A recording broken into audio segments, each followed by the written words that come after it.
I confess that tacky, overdone 90s, intensely desperate smell of Polo cologne still turns me on. Fuck. Sex. Almost everybody does it, and almost nobody talks about it, except at BedPost Confessions, a live storytelling series based in Austin, Texas. Whether the performers are funny, informative, political, or completely personal, the anonymous confessions from the audience are the stars of every show. Stories heard at BedPost Confessions explore themes of sexuality, gender identity, dating, marriage, masturbation, breakups, health and wellness, and more. Whether the story is hysterical or downright emotionally raw, we hope BedPost Confessions will either spark a fantasy or start a conversation. Maybe even both. I have a confession to make. I am a polyamorous woman. It's a bit of a shocking admission, but those who know me best understand polyamory pairs well with my generous nature. Some people infer this means I will fuck anyone. Nothing could be further from the truth. Most days. Shit. This isn't going to be one of those days. Beggars can't be choosers. I need this man more than I need my prejudices. But, really? My creep alarm blares. It's the suit. Specifically the color. I call it 70s brown. You know the shade, the one that pairs so well with orange shag carpets and olive bathroom fixtures. The style and cut are completely up to date, but too many of his shirt buttons are undone, exposing a large triangle of gray chest hair.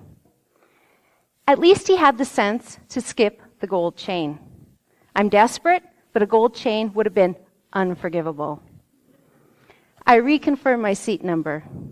Mr. Brown's suit is studying my chest. When his eyes finally meet mine, I reward him with a wide smile. Sliding into the seat next to his, I stow my purse before introducing myself to my new best friend. I'm Ken. He offers his hand. It's strong, meaty, solid. I hold it a bit longer than necessary. Both our smiles increase in wattage. I hope you don't mind. I'm a bit of a talker, I warn. Lovely, he says. I hate standoffish seatmates. I'm over the suit. Ken is exactly what I need.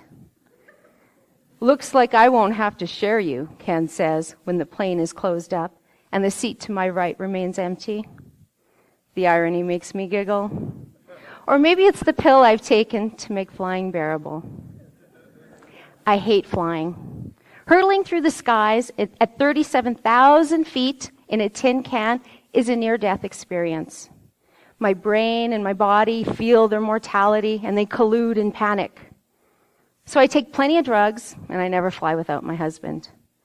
Today is an exception. I explain this as quickly as possible.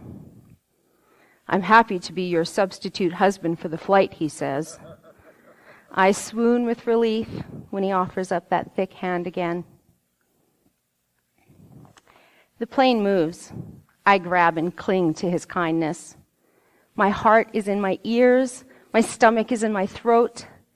A clean liftoff is followed by a gentle climb. But I'm a mess. I want to find Zen in another pill. Hun, that would not be a good idea. You won't make it through the U.S. border when we land. Breathe. You're doing fine. Ken tightens his grip. His other hand strokes my arm. His touch is light, comforting. His eyes follow his fingers. Ken is a lech, but kind of a sweet one. What takes you away from home and husband to sunny old Arizona? He says after several long minutes. Anxiety is subsiding. I'm definitely relaxing. Maybe I relax too much. I'm going to see my lover, I say. I could blame the drug for my lack of inhibition, but the reality is I'm a sharer. That's not to be confused with someone who overshares. The difference? People don't recoil from me. They lean in. Or they do when they're not in shock. Ken's shoulders press back into the seat. I have a husband and a lover. I also have a life partner. I'm polyamorous. Poly what? Ken asks. Polyamorous. My best definition is I can love many and I can fuck many. It also means I'm happy to see my husband and my partner love many and fuck many too. You watch? No, we aren't all together, but that's how some poly people love. I'm not usually so crass, but I am a little high. The confession, however, is true to my usual form. I'm a woman who hates superficial conversation, even with strangers. I am most comfortable in deep connection and naked intimacy. Ken gulps. He swallows. He skims me once again with his gaze. So your guys all know about each other? Yes. And they're okay with it? Yes, they are. Why wouldn't they be? He admits his imagination easily conceptualizes more than one woman for him. But more than one man for his woman? Unthinkable. Like many, he gets hung up on the sex part of my love life. Unlike many, he doesn't pry for intimate stories, but he wants them. Instead, Ken does the next best thing. He takes me away from this plane. Ken tells me his stories. Ken has been married twice. The first marriage ended in divorce. I was no angel, he admits. Am I really in a position to judge, I say. We share a laugh. He hesitates, sips a few times on his beer, and then he gathers himself. My seatmate is also a widower. There's no philosophizing over the loss of the second marriage. She stopped having sex with me for years. Then she got cancer. He passed up several potential affairs to preserve a cold marriage bed. Ken is bitter over the lost years. I want to tell him fidelity is commendable. I don't think he'll believe me. I'm fascinated when he reveals he did not buy the burial plot next to her and immediately started dating. His daughters are furious. His wealth does not temper their rage. I consider telling him his daughters are unlikely to ever get over their mother's death, but remind myself when flying, I avoid all turbulence. I've heard about women like you, but I've never met one before.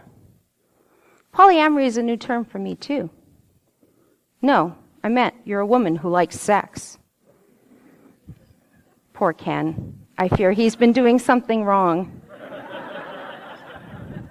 He's oblivious to this possibility. Instead, he stares at me with new eyes. I'm a discovery.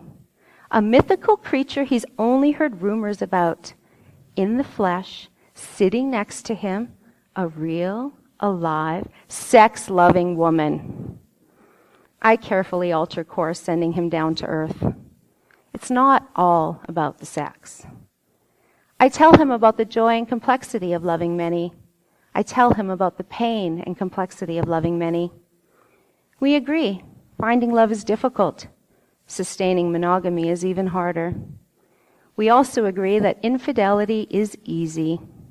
We have our own little world, Ken and I. I buy him a drink. He gives me his cookie. The plane might as well be empty for all the consideration we give to being overheard. I have nothing to hide. My husband wouldn't care. He'd goad me on. My boyfriend might raise an eyebrow. My partner, who fell in love with my brutal honesty and authenticity, would cringe and shake his head while saying, "Babe, you don't have to tell everyone everything." But I do. I'm loose. I'm positively slutty with the truth of who I am. Because when I disrobe, others will too. And I love that. I need to get past the skin and fat of a person, to the meat and bones of who they are. And even then, I will go deeper. Nothing but the richness of their marrow will satisfy. People are my adventure. People are my pleasure.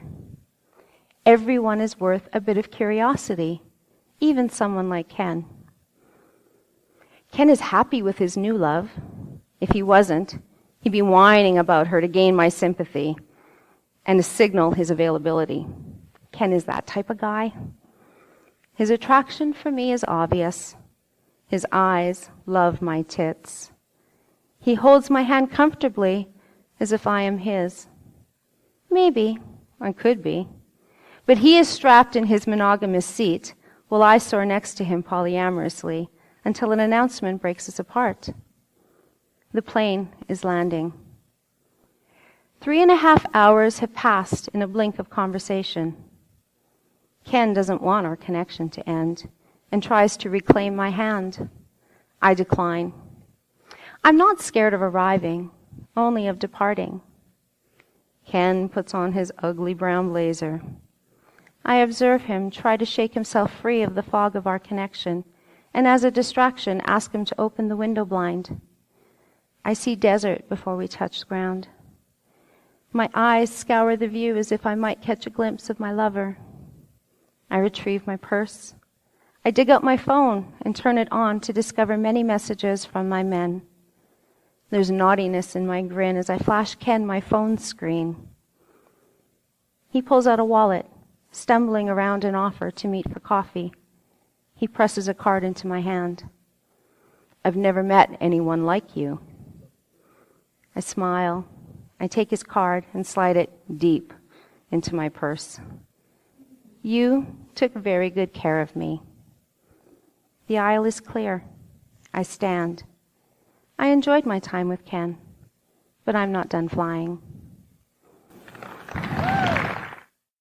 BedPost Confessions is produced by Julie Gillis, Mia Martina, and Sadie Smythe. Audio production is by Ian Danskin. You don't have to attend a show to confess. With our confession scroller, you can confess with us anytime on our site at bedpostconfessions.com. Also pick up a copy of our anthology, BedPost Confessions, Real Sex, Real People, Real Stories, which features 35 stories and hundreds of audience confessions. BedPost Confessions, the anthology, found on Amazon in print and ebook. Subscribe to the podcast on iTunes, and if you have a sec, please help bring BedPost Confessions to more people by rating the podcast. You know how it works. More ratings and reviews equals higher podcast ranking equals more confessions. Thanks for your support, and until next time, we will leave you with a few other confessions from the audience. I confess. I once had sex with a woman, and just before entering, she stopped me and told me that I was her first sexual partner since she had been raped by her best friend. We stopped, we held each other and talked. She was courageous and beautiful, and I still think about her. Aw, that is lovely. Yep. Good choice. We have to love one another. We're each other's medicine, healing. I confess there is too much talking in polyamory, yawn. I confess I'm a lady, and I love getting it in the ass. I got wet just writing this. I confess I'd be okay with letting someone peg me while I'm dressed like Princess Jasmine. It's not a big fantasy of mine or whatever, but I'd be up for it. I confess I have erectile dysfunction, but I make up with it by delivering lots of juicy, quivering tongue-gasms. That's the best. Thank you. Thank you.